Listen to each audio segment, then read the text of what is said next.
Great. Okay, well, I guess that's my cue to formally begin. So for those of you who don't know me, my name is Stephen Healy, and I'm attached to the Institute for Culture and Society here in Western Sydney. And I just want to begin by acknowledging that I'm speaking to you from the unceded lands of the Darug and Gurungai peoples, just north of Sydney in Hornsby Shire, and pay my respects to their elders, past, present, and emerging. And just out of interest, if you all want to drop in the chat where you're from and the peoples and lands that you hail from, that might give us a sense of who's joining us this evening.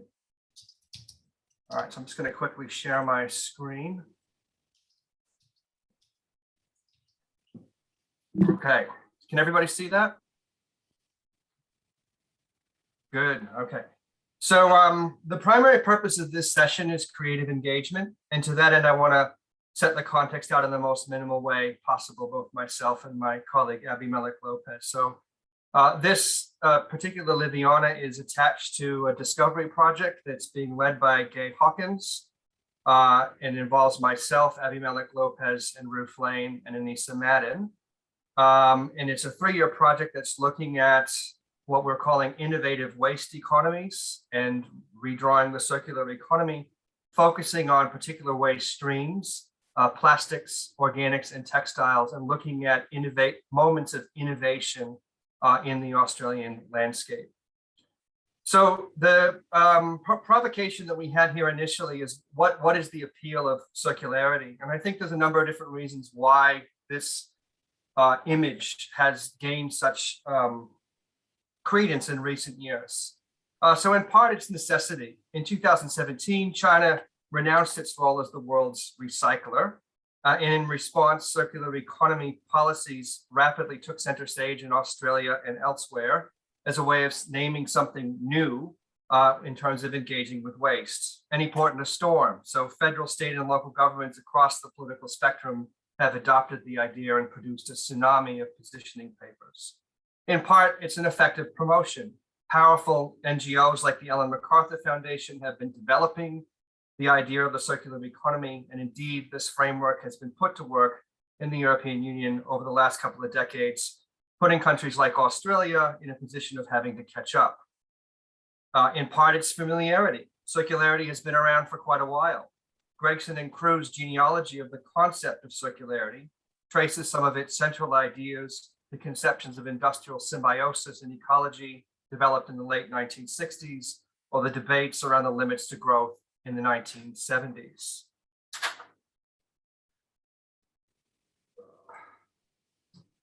Finally, its meaning is open. So the Ellen MacArthur Foundation defined circularity as a system of solution frameworks that tackle global challenges like climate change, biodiversity loss, waste, and pollution. It's based on 3 principles driven by design: eliminate waste and pollution, circulate products and materials at their highest value, and regenerate nature. Well, sounds great. It's underpinned by a transition to renewable energy and materials. Transitioning to a circular economy entails decoupling economic activity from the consumption of finite resources. This represents a systematic shift that builds long-term resilience, generates business and economic opportunities, and provides environmental and societal benefit. So in a sense, that definition in 2 paragraphs is not just open, but split. On the one hand, it speaks to the need for a radical transformation in the material cultures of human beings in ways that center economy and ecology. This image from the Australian Circular Economy Hub, adopted from the Ellen MacArthur Foundation, could be read as intimating a diverse economy of the afterlives of materials, one where infrastructures of repair and reuse are more central than material recovery and reclamation. We can see how this image remains open, opens up possibilities for circularity in much the same way that diverse economies reframes and extends what counts as economic. So that's the good side.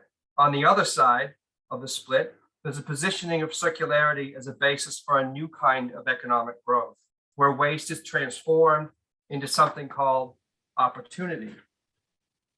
And it's here that I would like to take the risk of drawing an analogy between the image of the circular economy and the register of the imaginary as defined in psychoanalytic theory. The imaginary is the register in which the subject develops the appearance of completeness and coherence, initially finding expression in Freud's concept of the ego ideal. The ego ideal is the completion to which we aspire, and insofar as we ascribe that perfection to another person who has it, it forms the basis for rivalry and resentment. The coherence that emerges in the imaginary here is phantasmatic in nature. If the circular economy is the ego ideal of business as usual, it promises that we can become sustainable without ever leaving the path of modernization, or as Hobson Riley observes, the fantasy that we can become rich and green. At least in certain configurations, nothing is wasted. Waste is an opportunity inscribed into the phantasmatic structure of production decoupled from consequence, accumulation without end, and consumption free from eco-anxiety and guilt. This fantasy formation is ultimately problematic, as discard studies scholars have pointed out. So some elements of circularity remain trapped in aspiration. So Gregson et al. Ask why it is that industrial symbiosis, circularity at the point of production, has never gone beyond the model stage after half a century of discussion.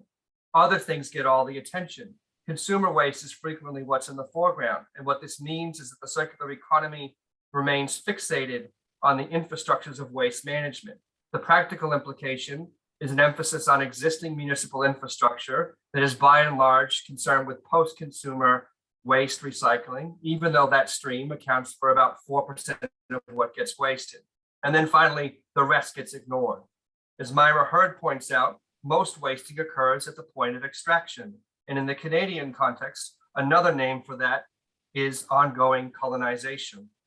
Hervé Corvalec makes a similar point, arguing that structural wasting is built into the business model of certain industries, and that once again, waste avoidance remains aspirational. Right, so there's a kind of a lack of coherence in this fantasy. And in saying all of that, we're not saying that circles are bad or that there's nothing good about the circular economy. I think there's a lot to work with there. There's openings. But this brings us to the central concept of provocation in our research process. And I guess the problem I have with the circular economy is that the image of the circularity is ultimately prescriptive. The drawing is already complete. The connections are already made. What counts as opportunity has already been defined, and all that's required is actualization. So what if we were to take a step back from that and actually start with the provocative qualities of waste materials themselves and look more carefully at what different kinds of possibilities emerge? And that's where I think this productive technology of drawing as part of an engaged research process comes to the fore. And with that, I yield the floor to my colleague, Abby.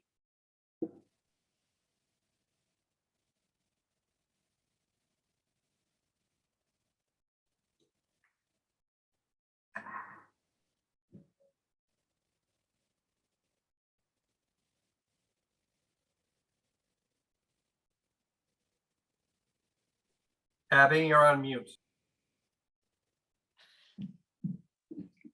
Apologies.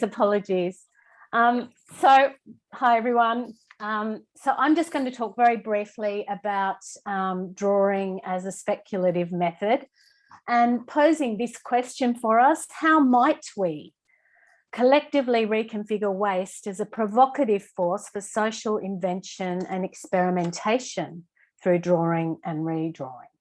I think this is an appropriately speculative question for today's workshop. So just to position drawing, oops, I'm going to move on from here. There are, of course, many species and practices of drawing. These include doodling, a practice which inspired Jane Bennett's latest book about Walt Whitman, you might have seen, sketching, drawing on the back of an envelope, drawing on the right side of the brain, drawing from a well. In this short reflection, I'm going to focus on one species of drawing, which is diagramming. Diagrams feel their way beyond representation by trying to get at something between the concrete and the abstract. A good example of this is to be found in mathematician and architect Chris Alexander's A Pattern Language, in which organic metaphors inform new ways of understanding urban relationships. In this case, a diffused patterning of work groups. Notice that this is a proposition from centralised to decentralised production, as the arrow between indicates. So diagramming is a practice more interested in proposing new relations than making accurate representations. This is an argument made by design thinker George Frascara in Diagramming as a Way of Thinking Ecologically. He takes to task the linearity with which we of European ancestry or education have learned to think. Diagramming is a way of learning to think ecologically, that is, relationally, by serving to explore new ways of organising knowledge. Diagrams can function as props to help us think relationally. As a research tool, I agree with the artist scholar Elaine Gann that diagrams are great to think with. They are thinking-making aids. And yet, diagrams are often meant to speak for themselves, not to propose, but to say something true. This tripartite logo is an example of a conceptual model that has exerted enormous influence on how material recycling has been understood. Rather than rough and propositional, like Alexander's, diagrams of this sort tend toward fixity, the eternal return of the same, the circle, as Stephen talked about. This recursivity is fundamental to the logic of representation, the capacity to restore things for a second time to presence. But the correctness of representation is a ruse. You can never step in the same river twice, said Heraclitus. Every appearance creates meanings anew, and meaning is a relation, not a possession. Every appearance brings relations into being for the first time. Instead of representation, Elaine Gann is interested in how the relational agency of diagramming helps us to think about multi-species temporalities. Rather than closed cycles, she asks us to consider more expansive practices of figuration to express relationships. Other lines are possible, she writes, curvy and warped lines, bold directional lines, dashed virtual lines, erased, inadequate and alienating lines. Here we have an infinite plurality of virtual possible and actual pathways, not between a cause and effect, but in this particular case, between the sowing of the seeds and the harvesting of the rice. So perhaps this is a metaphor that might get us somewhere new. Gann proposes a further metaphor, oscillation, to capture a plurality of differences occurring over time. Different oscillatory modes exist in the real world. Some oscillations decay over time, energy dissipates either as a result of friction or some other kind of resistance. Others become unstable or divergent as energy builds. Oscillations are affected by unseen disruptions. They vibe for what is not represented, but what is nonetheless there, insisting on this dynamic. What this thinking is getting at is diagramming as a way of thinking speculatively, proposing new relations, creating new allies and new kin. But it is speculative thinking that is thus far depending quite heavily on a certain visual language, certainly a suite of organic metaphors, which, while providing a counterpoint to the circular, are not yet provoking us to build the new social worlds we might need. This is where design, as a practice of prefiguring and then materializing futures, is important. So in diagramming, we are engaging in this prefigurative practice of designing. What my colleague Cameron Tonkinwise calls learning to see around corners, to sense what is possible from the position of where we are now. So perhaps learning to see around corners, to feel our way into new sets of relations, is a way of characterising what we'll try to do tonight or today, wherever we are. Thanks, Abby, and thanks, Stephen, for a wonderful intro. And again, welcome to everyone. That was a really nice way to frame what we're about to do today, tonight, wherever you are. I think we're in a space where many of us have contributed wonderful drawings, as we can see on Miro. And the opportunity tonight is to unpack them and scaffold on top of them, not just something that we could do on our own, but hopefully use this, the momentum of a collaborative space like this, to be able to bounce ideas off one another and draw new insights. So I'll just pop the Miro link in the chat and share my screen as well. And let's just quickly go through an agenda, and we'll get into the first breakout session for our first chat.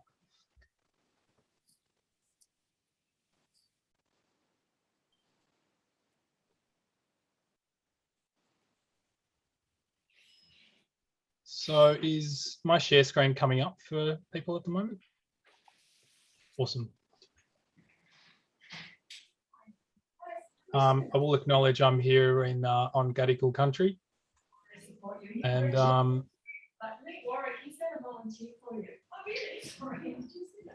might just okay. Yeah. So our first activity will be a bit of a show and tell for the drawings that you've all done, followed by a plenary reflection on the insights that you've been drawing out in your first breakout. Just break for 5 minutes, and then we'll go into the second part of the workshop, which is a deeper diagramming, where we're unpacking a bit more deeply the conceptual models and scaffolding upon them to playfully and speculatively redraw our drawings and our areas of focus, and a wrap up. So hoping to finish up by 8 o'clock here in Sydney. So about an hour and 3/4 from now. So those of you who haven't used Miro before, you can always refer to this as the session goes, but a really quick kind of crash course. What we've got here is basically a collaborative whiteboard. You've got the main tools that you'll need here on the left in this toolbar, with the arrow. There's a drag tool if you click on that. There's a text tool if you click on the T, a post-it tool just underneath that. The zooming, as you can see in this little screenshot here, is down the bottom right. So you can hit the plus or minus there to make the screen bigger or smaller. And you can also use your mouse. If you scroll whilst holding Control or Command, that will also zoom you in and out. So that's quite an important function, Miro zooming in and out. And you can also drag the screen by holding spacebar and clicking and dragging the mouse. So that will move the screen for you. So those are the basic functions. So let's get right into it. Oh, one last thing I'll say as well, as I look at all these wonderful images of different sizes, you can resize them as you go, as you need to as well, by selecting them and just dragging the corners as you need to make them bigger or smaller as well. So let's all move over here to the breakout activity 1 instructions, if you don't mind.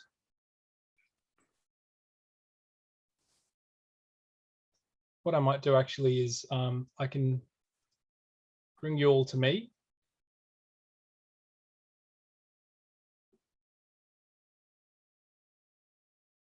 So what you'll see in your breakouts is, depending on what breakout you're in, say you're in breakout room 1, this is your template here.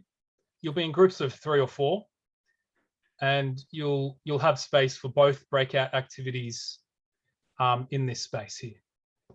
So the very first activity, what we are hoping to do is to simply share the drawing that you've done as part of your homework. I know it's weird to say. If you haven't done your homework, it's all good. Find maybe just in the next couple of minutes, as I'm just talking through this, a model of circularity or the circular economy, or even of social practices that you would like to use as a springboard for tonight. But I do see that we've got quite a few drawings, so I think most of you will be okay for that. But this, so yeah, this first activity, what we're trying to do is essentially, we've got 20 minutes, 3 or 4 people in each group. Take the first kind of 2 or 3 minutes each, go around in a circle and talk to what you're trying to convey in your drawing. What are the primary qualities that you've captured? What are the material flows? What are the different relationships? What are the things that you're trying to convey? We've got some prompts here in orange. And we also, as we go along, maybe also just reflecting on, by doing the process of drawing and diagramming this particular aspect of the circular economy, what have you learned? Has it shifted your thinking about it in some way? So that's the first bit of this exercise. And the second half of the breakout, what we'd like you to do is then actually have a bit of a discussion reflecting on each other's drawings and comment and critique what you think the valuable parts of the other group members' drawings are, maybe the things that could be improved, what qualities are included and aren't included. Again, there are some prompts here on the yellow post-it notes. So there are questions like, what is surprising? What are you learning? What qualities are foregrounded and backgrounded in these drawings, and what are the limitations? So as you go, I highly recommend you to annotate the conversation as you go, whether you're talking about your own drawing or you want to annotate someone else's drawing. That way we can come back into the plenary reflection session and have something rich to reflect upon. So in just a minute, I'll put you into your breakouts. The first thing you'll need to do is select your image from the big board with the post-its, and you can just drag and click and select all of your images and post-its and copy them over to the orange circle, one of the 4 orange circles in your breakout group number. So once you do that, you can then add post-its and have your discussions as I've just kind of outlined. Has anyone got any questions or any comments or anything like that? Or are the breakout groups random assignment? No, so the way I've set them up is that we've got we've got 5 groups, and we've got 1 member from our organizing team in each of those. So yeah, again, you can call in one of us as well who are in the main room if you need any assistance as we go as well. So I'll just assign the rooms now.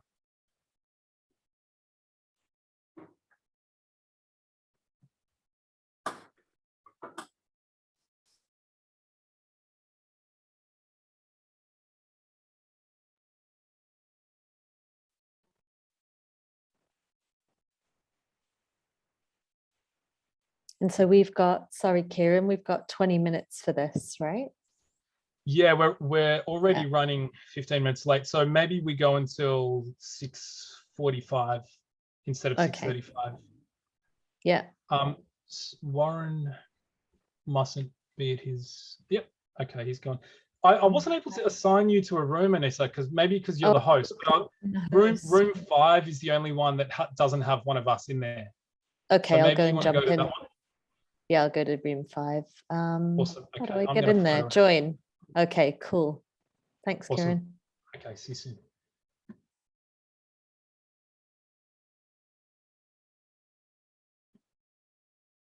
Soon. Yeah, but right now what we'd love to do is, obviously you've had a chat with 2 or 3 other people, but let's get a sense of what the other groups were chatting about and what kind of insights were drawn. So we'll be kind of recording this this shareback session on Miro. So we'd just like to encourage a lively discussion, essentially.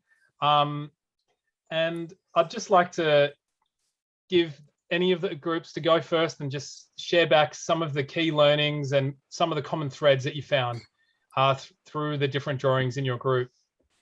So does anyone want to go first?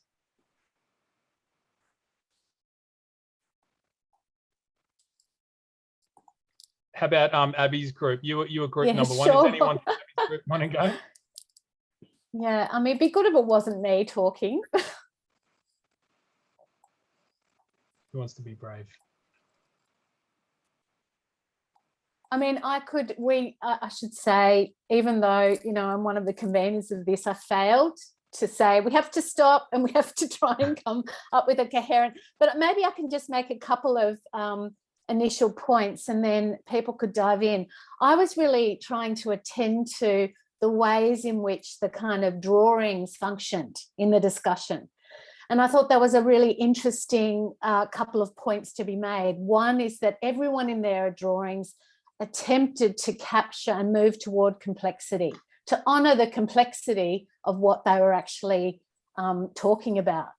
And I thought that was really fascinating, because when we explain things rationally, we do the kind of opposite to that. So there's something very powerful about that attempt, you know, even though everyone, I think, is slightly embarrassed and had reasons why their drawing wasn't a perfect capture of everything that they were saying. So there was this sense that it was less than perfect, but it helped them in their process. But also the other thing I want to say is that what a wonderful prompt for discussion, for unpacking a story, to not only show a drawing, but to use it to tell this story. So a very generative kind of exercise. Does anyone in my group want to jump in? Just one observation. So we had a drawing about concrete, and one about soft plastic waste, one about mosquitoes, and one about a tool, a pinard that's used to listen to a baby when it's in a mummy's tummy.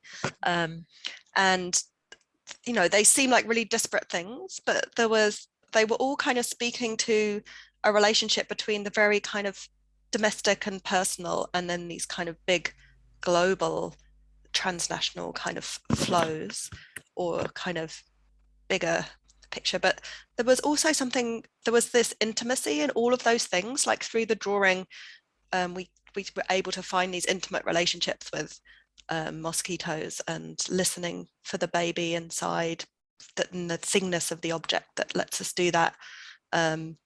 And even with concrete, like, I think, you know, concrete can probably seem like the antithesis of something that's intimate, but actually it's stone, it's lithic, and we have stone in us, in our bodies, in all different ways. And so we are related to it. And yeah, I was just really thought that came across in the images that I probably wouldn't have noticed if people had presented about those things in another way. Thank you so much. Can I just ask, so how did you draw that connection between the intimate? That's a lovely account of the intimacy of the objects and the sort of bigger global relationships that they're in. How was that captured? Well, I think you have these pictures. It's the pictures that go from the really, you know, the experiment that Abby was doing in her garden, building a pond, or the act of someone listening through this device into a mother's stomach, or my daughter cooking at the countertop in the kitchen, or the description by Pryor of the way that women and children are involved in the aggregate kind of mining process. That's all kind of up close, domestic, kind of intimate interactions with the things in the, but then you have in other places in the same drawing, these big kind of, I have oil moving across oceans in oil tankers, and, you know, Abby has DEET and the whole production of chemicals to kill mosquitoes. So it sort of goes from that level from one to another. Yeah. Fantastic. Yeah, I really like that. And I did hear someone say the word cohabitation as well. I think it was in relation to the mosquitoes, but it's, I mean, cohabitation is very much a place-based term. You don't really cohabit with a global supply chain, whether it's oil or plastic or concrete or whatever. So yeah, that disparate nature of those relationships is really interesting to draw out. But yes, let's keep moving along. Is there someone from the second group who'd like to share what you talked about and your insights?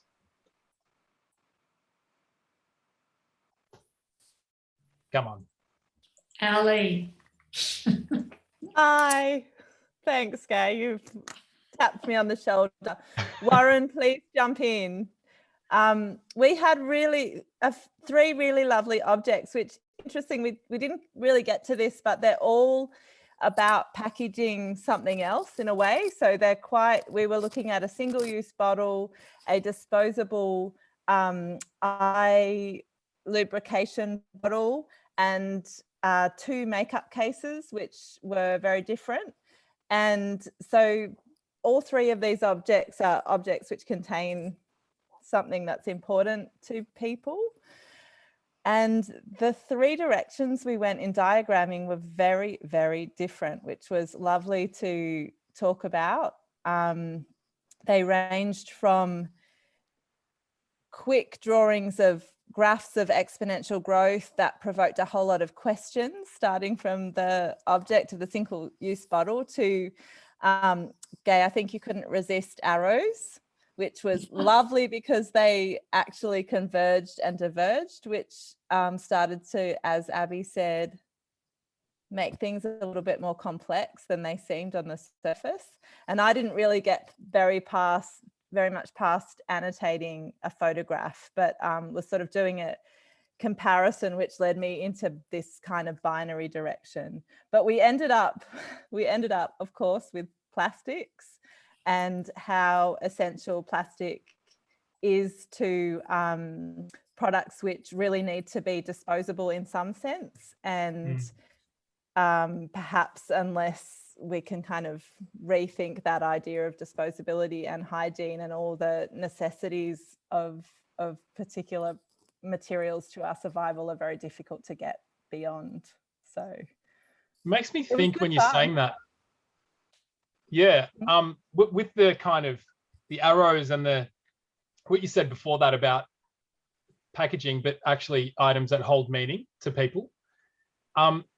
This question about how can the arrows in that complexity, that complex web of this object, how can the arrows of the direction of the meaningful connections, how can they actually be aligned with the way that the arrows are connected with some of those more impersonal aspects of the system? And you might think that maybe those arrows go in opposite directions, but as a provocation, how can they start going in the same direction, perhaps? Well, I think I did use arrows, and I can see now that I really just drew a linear process, production, consumption, disposal, which is pathetic because I think that also very important. Well, I don't know. I mean, I guess disposability is intensely linear in the sense that, you make it, you use it, you chuck it. It feels like it's a really fast arrow heading towards, just global accumulation of plastics waste. I don't know how else you could draw it, but I think all those arrows need to be much more, I think it's not that linear. And I think that there are, with disposability, because the time and the speed of use and the life of things is so multiple, it's short and it's very long. So the arrow doesn't really capture that. The use is really short. That's a tiny little arrow when you're using it. The life of those containers is infinite. One thing that jumped out at me too was, this, especially with your one, Ali, right at the end, was that all of the disposable sort of stories have one use designed into them. Exactly. Whereas at the end you had 2 makeup containers that were designed for the same thing, but you shared the story how it had seeds in it when you found it or something. So it gives ownership back to you effectively of what you want to do with the item, rather than the ownership being inside the plastic, or saying that once it's done, it's done, it's dead. Yeah, that's a great point. I love that. Yeah. You're more than a consumer if there's more than plastic in a way. Thanks so much. Is there anyone from the next group who wants to give some thoughts? I can try and sum up our Thanks, room's Christina. discussion.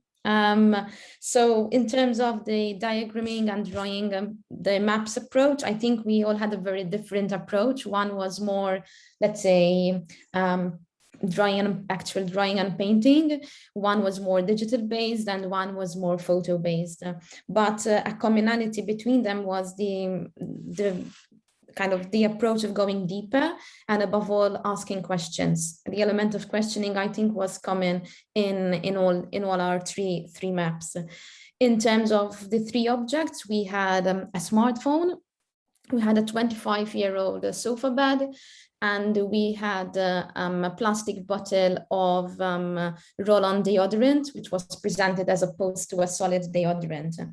And I guess the main contrast between these three was that two of them have quite a short lifespan, whereas one of them, of course, the 25-year-old sofa bed has quite a longer life. It has lived so far a longer life. In terms of takeaways and commonalities, so definitely there was the social dimension. For instance, how the product allows us to relate with other beings. Whether it's our partner, whether it's our guests who use our sofa bed, whether it's the cleaner who cleans the sofa bed, or the person who is actually producing and manufacturing the phone. And over here, then our discussion also evolved into an ecological dimension. So also the non-human elements that are making up our ingredients, for example, in the case of the roll-on deodorant. Another commonality was the idea of the journey, where the object comes from, where it was produced, manufactured, bought, resold. Definitely we did focus on the afterlife of our consumable or of our object. And the afterlife of our object also led us to the interdependence of how products are interdependent on one another. So we were discussing how would one clean a 25-year-old sofa bed. So that is interdependent on, it's dependent on like what cleaning products you would use. So we started getting also into that element. And the last thing maybe that I can add is how we're trying to expand the time frame of our objects so that, of course, we reduce the usage. I don't know if Ruth or Vangelis, you'd like to fill in on anything else. I think you've captured that very well, Christina. Vangelis? Yes. Yes, I agree with you. Thank you. Thank you so much. Yeah, so much gold in there. The interdependence of products. It's almost, like a web of objects. How can you look at an individual object's circular life cycle without looking at all of the associated objects and infrastructures and relationships as well? We are getting on. Maybe let's quickly get through the last two groups and then we'll have a quick break before the second activity. So I think we're up to group 4. That's Stephen's group. Yes, along with Alice and Sophia. I think we had nominated a speaker, but I can't remember who it was. Other than knowing that it wasn't me. It was you, yeah. Is it really? I don't know. I don't think we had one. Go ahead. All right, I'll give it a crack anyways, and the two of you can fill in. So we had 3 examples, and I think each of them were really quite interesting and quite distinct objects. So on the right-hand side from Alice, we had a camel coat that was made from polyester. So the chief feature there is the temporality. So polyester comes from petroleum, so it's 144 million years old. But this particular jacket has been a member of the family since the 1980s. And what's interesting is that over time it's lost weight. So it started in Hornsby from Point Unknown in an up shop and moved up to Queensland, but it's still seasonally appropriate because it's just been shedding all of its microfibers. And the thing that came through in the story was, maybe I'm putting words in your mouth, Alice, but a kind of ambivalent attachment where your husband quite likes this jacket and keeps wearing it, and there's a sort of seasonality to its appearance. but my guess is that maybe you're not so in love with it after what would be more than close to 30 years or something like that. Anyways, so yeah, that sort of the long life of an object that maybe shouldn't have such a long life, and sort of the theme of ambivalent attachment. Moving clockwise, Sophia picked up indoor potted plants as a kind of response to the pandemic. And unfortunately, all the plants were casualties of the pandemic. They all died. And then she was left with a bit of a conundrum, which was the potting soil mix that she added had these little tiny microbeads. And we were left with this kind of question of what are those things? They look like polystyrene. They might be there for moisture retention. But what do you do with them? Do you release them into the wild? Do you put them in the bin? Do you just hold on to them forever? That was the question that we were left with. So kind of the open-endedness of this particular attachment based on kind of fundamentally it came from this anonymous sort of Bunnings warehouse space, and they're not going to take it back. So what do you do with it? And what was interesting was that the object was in the middle and the divergent future possibilities were around the edge.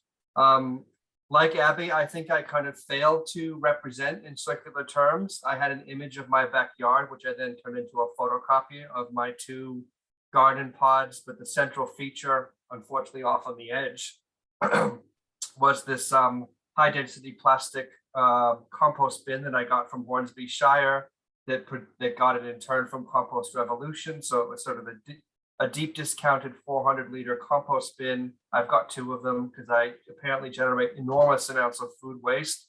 I've been experimenting with additives over the years, and there's sort of an endless list of green, wet, and brown things that you can add to produce good compost, along with ash in small quantities. That then goes into my garden pods. And then there's been, especially over the course of the pandemic, a kind of extended network of relations with neighbors, including our housebound 81-year-old immediate neighbor who is the beneficiary of our produce, and we're getting wormweed from another neighbor.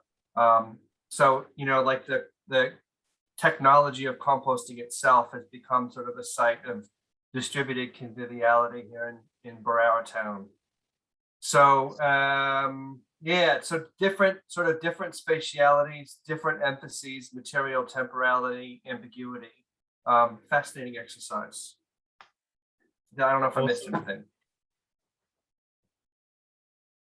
Thank you so much, Stephen. Yeah. Alice? Oh, sorry, I think you captured that beautifully, Stephen. I think there was, I found that there was a lovely generative aspect about yours, whereas Zsófia and I had this deep ambivalence about our objects, and there was these kind of, so there was a happier dimension to yours, perhaps. I find it interesting in comparing those objects as well, like through the lens of custodianship. And I think it was the Bunnings example you said, Stephen, where it's almost like this object's just left in like where no person's land. Like who's going to take care of this thing that's just out there? And is that something that emerges out of goodwill, or is it policy or regulate? Like what is it that can encourage that culture? Maybe purgatory is a term we need to use. We also talked about being mysterious too, but sorry, I beg your pardon. Sorry, Alice. I beg your pardon. I was just saying it was mysterious as well, Zsófia's little beads. We don't know what they are. There's this unknowable, like they're kind of this really, something unknowable and uncanny about it for that reason.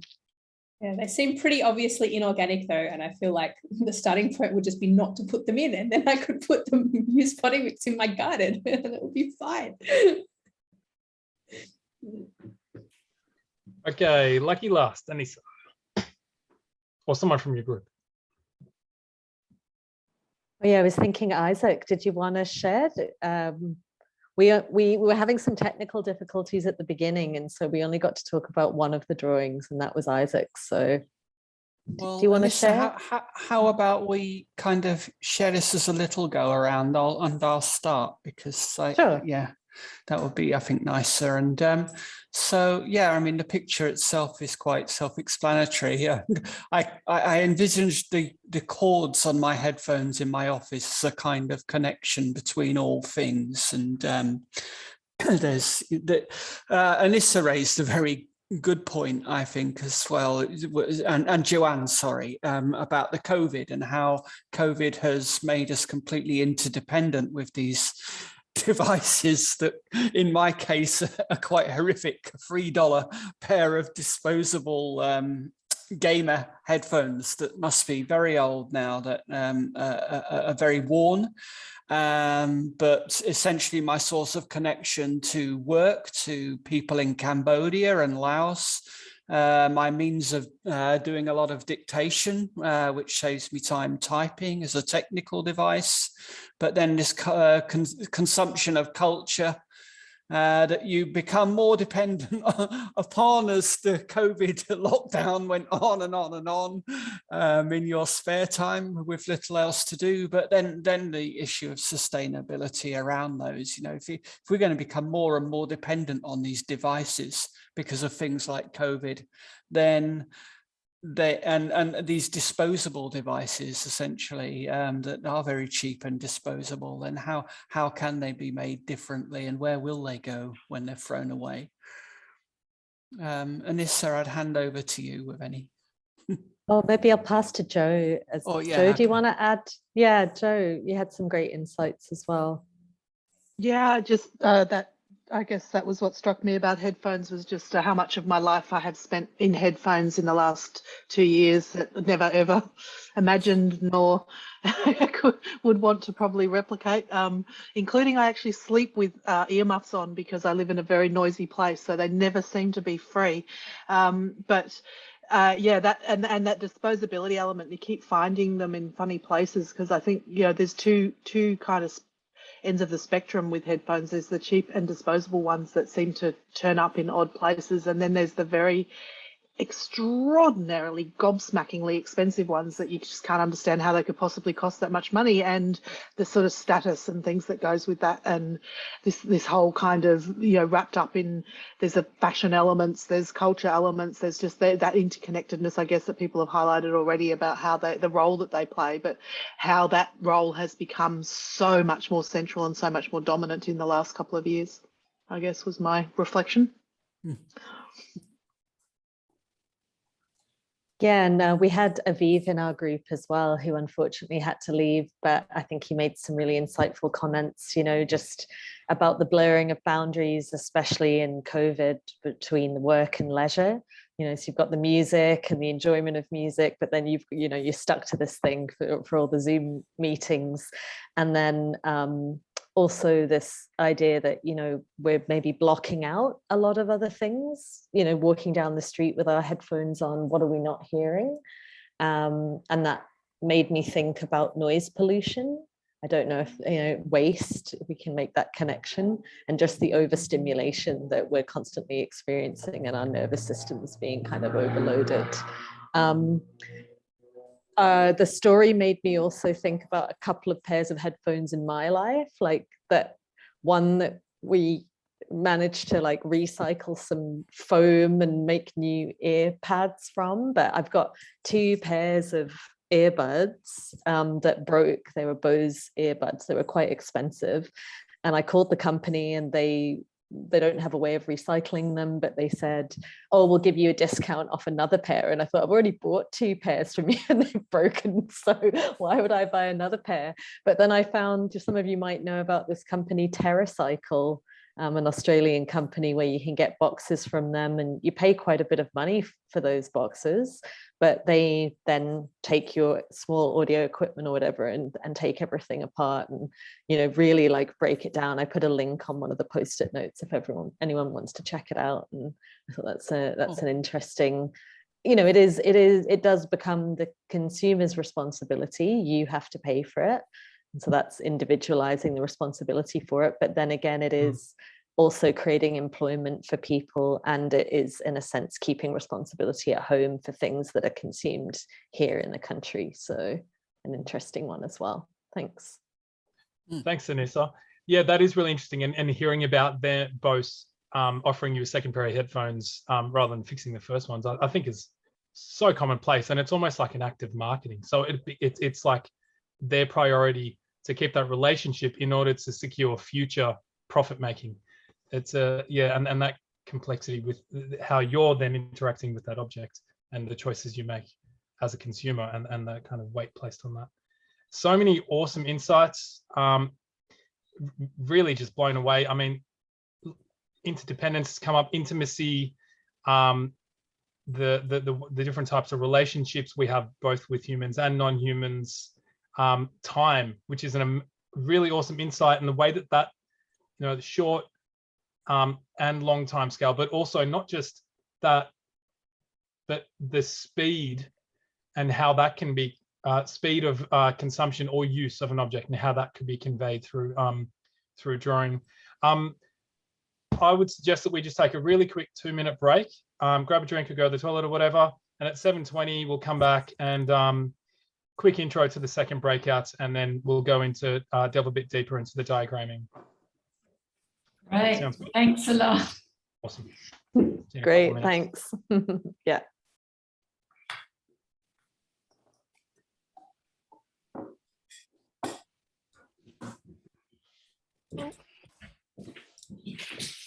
Are really important to have a shared understanding. Yeah. So they got rid of the that before. It's a much more almost pedestrian looking long page. Yeah. Very white, very linear. Yeah. Oh, interesting. Changing their target audience, perhaps. Well, it's just going backwards a bit. I mean, it's not that circular, is it? It's sort of the linear flow. All right, let's get into the second activity. People are starting to trickle back. Just ensure you tell us how long, approximately what time we need to be wrapping up. Yeah, so we'll do this next breakout till 7:45, and then that'll give us 15 minutes at the end to draw some more group insights. And it'll be good to kind of keep annotating and writing as much as possible on Miro, so that we can come back to it and it's all recorded there, and we'll be able to play it back to everyone afterwards. And that share back as well. We'll just give it another minute, and then hopefully the rest of us has come back.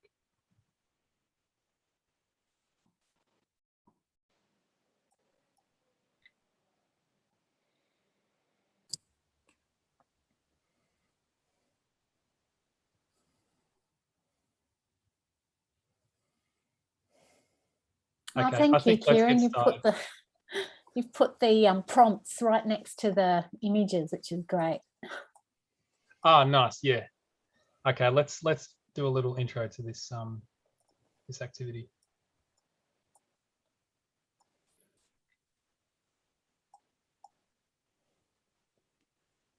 Okay, so the Miro screen's coming up now, Sharon. Yes. Awesome. Yeah, so just a really quick intro. I think we all recognize the power of redrawing in the way to shift conceptual modeling and all of these ideas that already come up. And you can see, even just looking at two different precedents, the different ideas that are being conveyed. This one, for example, on the left, the Eunice Center, you've got this spiral kind of form that is attempting to capture this idea of stewardship. You've also got here the various different types of services and infrastructure, supporting infrastructures through various stages of the life cycle of a product, which goes to the kind of the material flows and the associated services and infrastructures. Sorry to interrupt here. Sorry to interrupt you, Kieran. I think Joe McNeil is involved in creating that drawing. And Joe's with us. Would you like to say anything about that?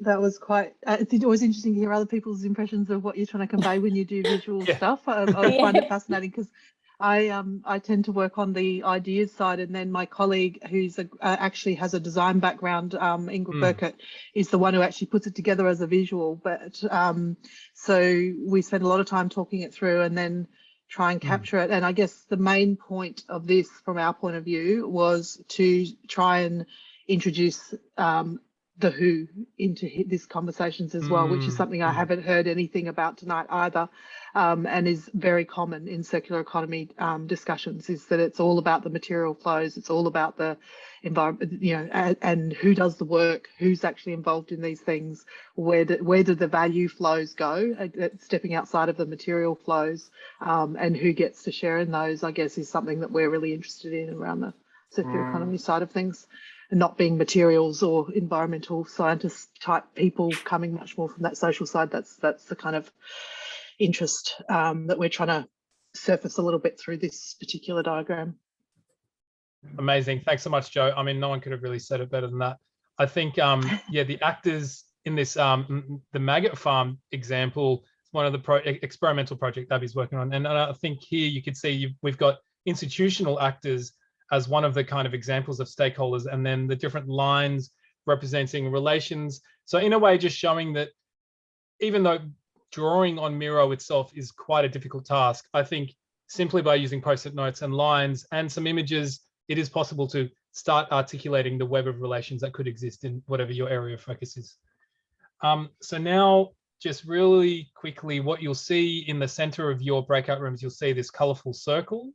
What we want to do in the next 15 minutes, which isn't a huge amount of time, is to build upon the discussion that you've already had.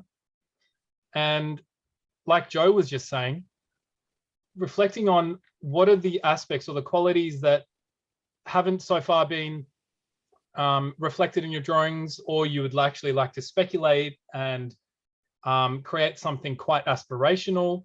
What are different qualities that could be evoked in your drawing? And there's two ways you could approach this part of the breakout exercise. Amongst your group members, you could choose one of your 3 or 4 participants' drawings and build upon that, or you can collectively create something new together.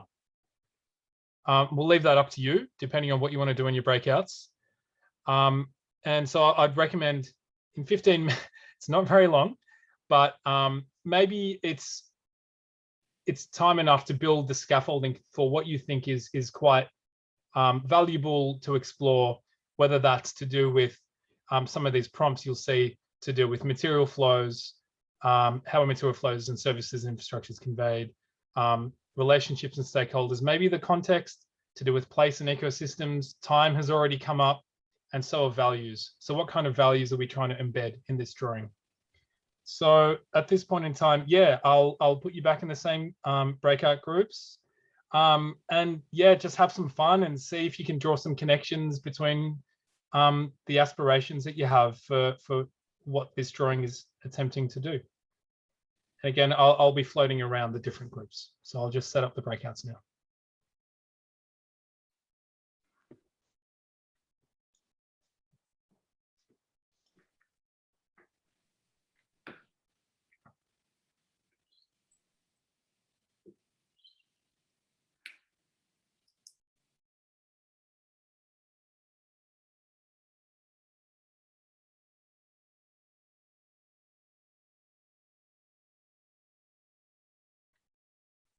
Oh, it didn't assign you again. You still there, Nissa? Okay. What's that?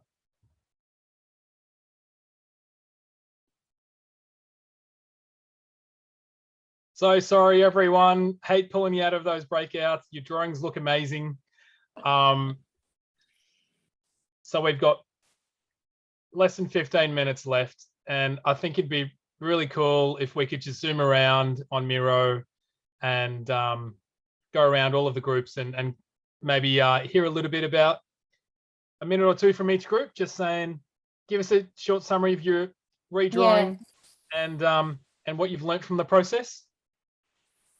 So yeah, let's just start with group 1, or maybe let's go backwards. Let's start with group 5.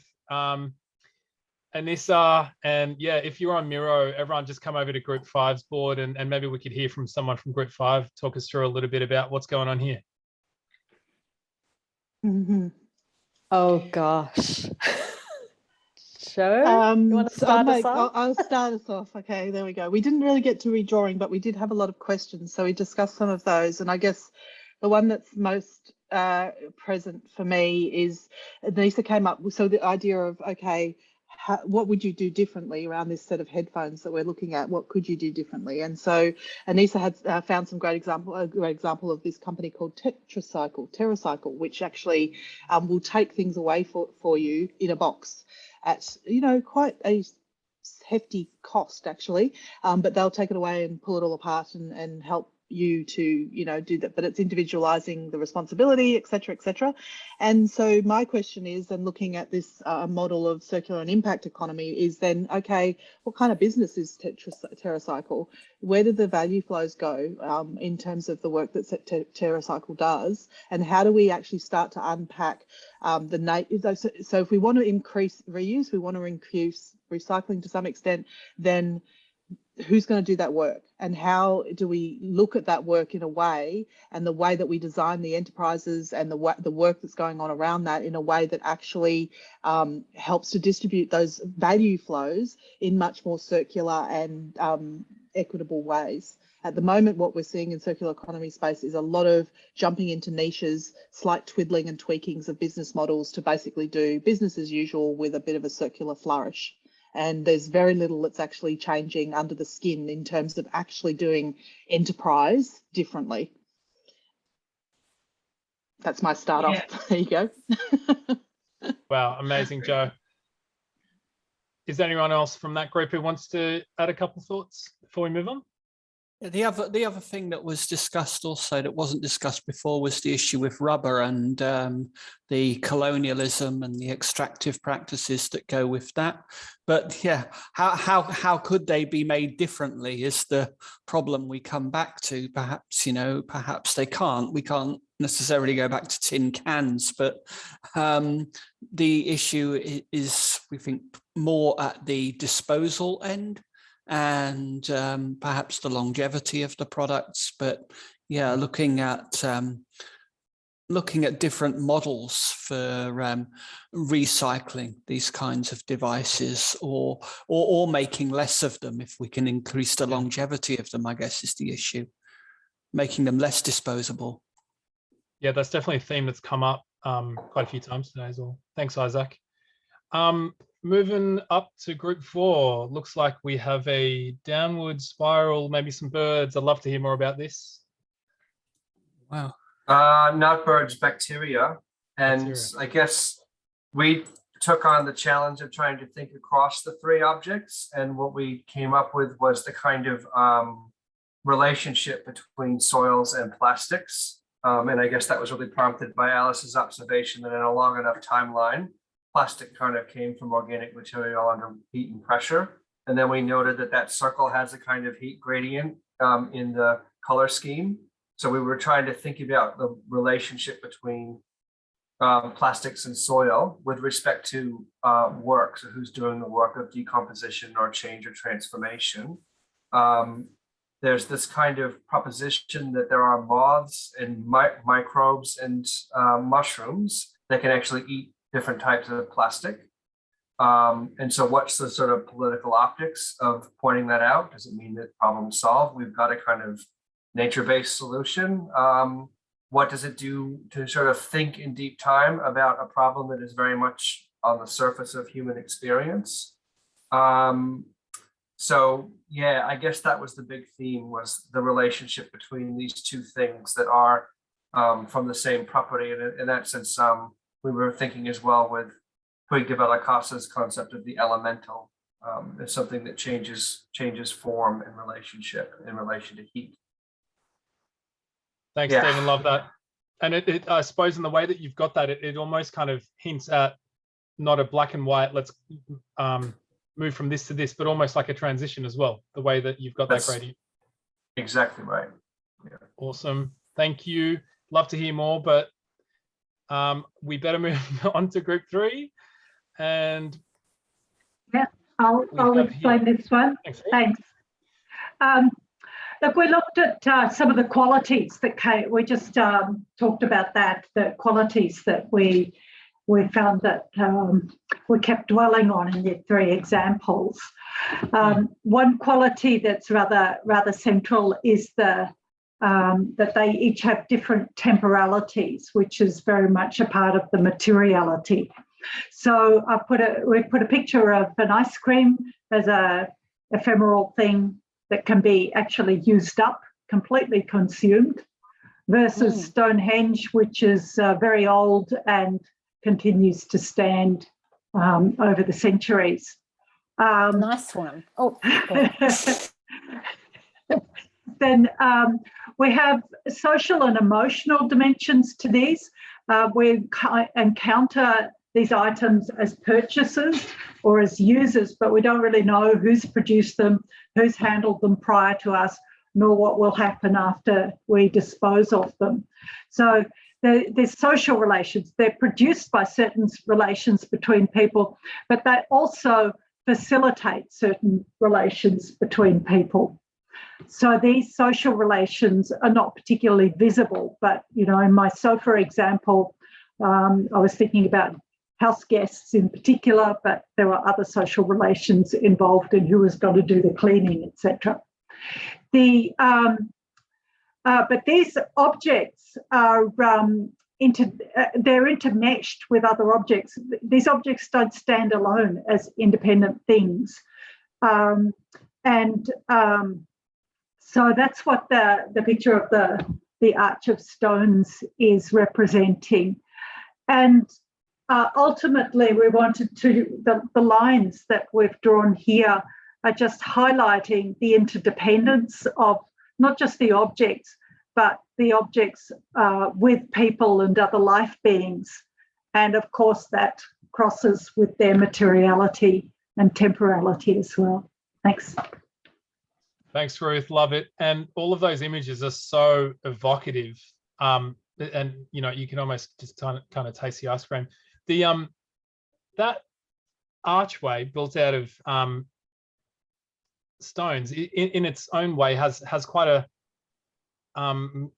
interplay of its own temporality as well. I mean, it just a gust of wind and it's blown over.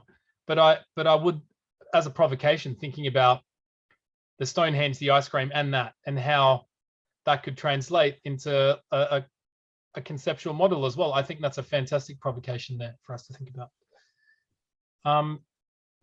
Okay, over to group 2. We have Gay and Ali. And Warren, do you want to do this, Warren? Yeah, I can jump in to start off with. So we started off somewhat abstract, I guess, but taking the themes from what we heard from the first breakout session and of all the different groups, not just our own, and started off with a starting point from one of our drawings of the exponential growth and how this is quite a common figure these days. It doesn't even need labels. Everybody knows what it is, and it's just getting more and worse and bigger, and there is no end. And we were sort of wondering where that heads to. And so we've hooked it round into a spiral. And then we've intentionally put a tiny little note right in the middle. So the only way to see what is at that spiral is you actually need to take the journey down the spiral to find out where responsibility lies. Oops, we're moving things, I think. That was me. And then once you get down there, you realize that actually at the base of every spiral, there's more spirals coming off. So we have the red ones and the green ones, and it shoots off the graph. And yeah, effectively, there was themes about the speed of things through the economy and who's taking responsibility for various materials. And yeah, anyone else? Gain, do you want to? Oh, well, yeah, we wondered if you draw a spiral, is it a degrowth image or is it inexorable decline? And when we sort of spun out of the spiral into the green, sort of overlapping circles leading on. That was a challenge to the idea that the circle, and Ali, you should probably talk to this because it's your point. Circles always have a center. They're very centered kind of diagrams, and it's hard to breach them. Where does the spillover go? How can they lead elsewhere? And then we got back to our objects and thought, how would you get rid of single use? And thought that there would have to be some kind of value made about which single use things are useless or could be replaced and which ones are actually essential. So the sort of single use eye drops do solve a really significant problem. The bottle of water does not and could easily be substituted with bubblers. So asking questions about how you could sort of, when single use is essential and when it isn't, is a really sort of profound provocation to just endless production of single use objects. I guess one last thing I'd add there was everything. We're trying to draw a 2D image, or the exponential graph especially is a 2D image. And so the idea of the spiral is a third dimension or a different dimension, and that not everything can be represented in the simple 2D, which is how a lot of our thought seems to happen. Mm-hmm. Yeah, almost that spiral looks like you're looking at the Bill Reid degenerative to regenerative spiral from a top view. Oh, I don't know that, but yeah, go for it. Yeah, I mean, turns it into a three-dimensional graph, but yeah. It felt quite rebellious to me. I think like this one, it was like it sort of broke the rules. You broke out of the space, and I was like, I like that. Molly, the fact that you got that in our 15-minute exercise, so good. We were totally culture jamming there. Love it. Speculation. Do we want to? We're almost at time. Hopefully, we a couple of us can stay on for a couple of minutes more. But yeah, let's just hear from the last group very quickly, and then we'll just do a wrap up. Yeah. So it was just Joanne, myself and Abby working on this one because we lost 2 people from our group. But we tried to sort of use some visual metaphors to express some of the ideas that came through across the 4 images. So we started with this idea of intimacy, and we represented that with a hand, but actually the first hand image we chose then better represented kind of agency, and we didn't want that to get lost in all these kind of metrics about flows of things, the actual kind of personal agency or collective agency. So we put in another kind of hand image that maybe represent intimacy a bit more, but quite a few similarities to the last one in terms of the spiraling, but also if you zoom right into the middle, the cells of the hand and the porous bodies and our kind of intimate relationships with the materials that we consume or experience in the environment. And the mosquito representing kind of extractive consumption, but also domestic experimentations with how can you control them. The evaporating water, Kat had this observation of how when the object becomes redundant, the knowledge associated with it kind of evaporates or gets lost. And it could be the same for the sort of memories as well. We might have attached to something like the sofa bed or the coat. And then that linking of scales, this kind of very, I don't know, abstracted image from Pryor's picture, the green one of the, you know, the cycle, but that's connected down into the body, into the cells in terms of, you know, how these things get into our body and relate to us. And then this idea, you know, that we can't create, we can't create something without kind of destroying something, or, you know, how do we kind of see that relationship and make sense of that relationship? But we wanted it to feel quite dynamic, like if you could sort of move the fingers on the hand, you could kind of move these things around. That's great. Awesome. Yeah, it really does kind of make it a dynamic drawing that changes according to the types of relationships all the time. Thank you so much for sharing, everyone. Amazing drawings. I'm dumbfounded at how quickly and amazingly everyone was able to actually use Miro to draw. I didn't even know that was possible. we want to keep this conversation going. Obviously, I feel like we're only starting to scratch the surface, and there's so much more potential to keep scaffolding on the types of insights and qualities and visual symbolic representations that you've all come up with today. So thank you so much. And I just want to invite Stephen or Abby or Anissa, if you want to say any closing remarks. And before we go, we'll just do one last very quick exercise. So maybe we could do that now, and then maybe Stephen or Anissa or Abby or Gay want to say a couple words right at the end. I'll just invite you to very quickly think about this question. What is something interesting or provoking that you will take away from this session? And write it in the chat and don't hit send. And once everyone's ready, in 30 seconds, we'll all hit send at the same time. So what is something interesting or provoking that you will take away from this session?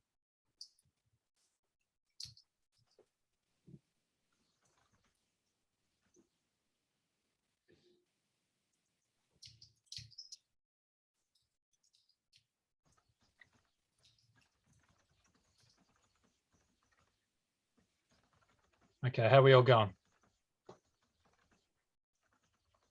All right, let's, they call this a waterfall. On 3, 2, 1, let's go. So 3, 2, 1, everyone hit send.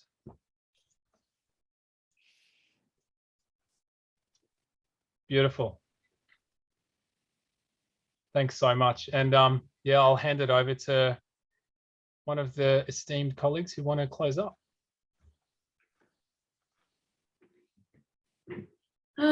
Stephen, do you want me to? No, go ahead, Gay, please. Yeah, Well, I think it should be Gay. Oh God, I've just had a ball. I want to thank everyone for thinking with us, for coming along, for your fantastic ideas and drawings. Particularly want to thank Kieran, Dom, Abby and Stephen and Anissa for a huge amount of work setting this up and testing it and training us all. But most of all, just the pleasure of collective thinking. I can't say anything profound about the ideas because I've just got so much stimulation. But I think we've really enjoyed just the pleasure of drawing as a speculative activity, as a conceptual activity, but that starts from a different place than words and books. And for me, that's just really stimulating and incredibly generative. So if anyone else wants to add anything, all I can say is thank you so much for being here and thinking with us.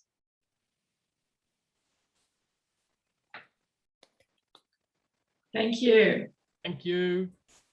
Yeah, it was really Thanks great. very much, to think of everybody. you all. Thanks for Good being night. here. Oh, sorry, can I say one thing? One thing.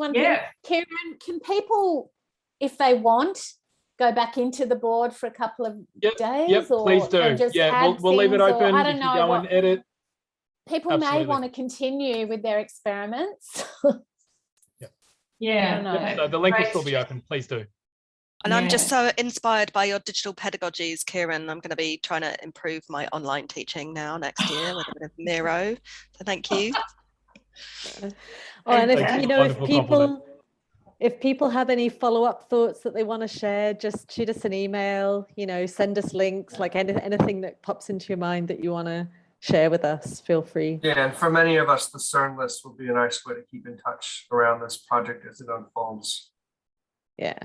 And if you don't know about CERN, you can talk to me about it. Is there a way how we can get some kind of, I don't know, like a PDF version or a JPEG version of all our Miro board? Is there a way how we can save it? I'm not sure if we have access to it or not. I mean, right now you could probably, at the very least, take, oh, sorry. No, I think okay. I might be having a bit of delay here. I was just going to suggest, in the meantime, you could at the very least just take a screenshot. Yeah, okay. but so the idea is to collate this in some form. Yeah, we definitely need to do that. Yeah, because a lot's happened.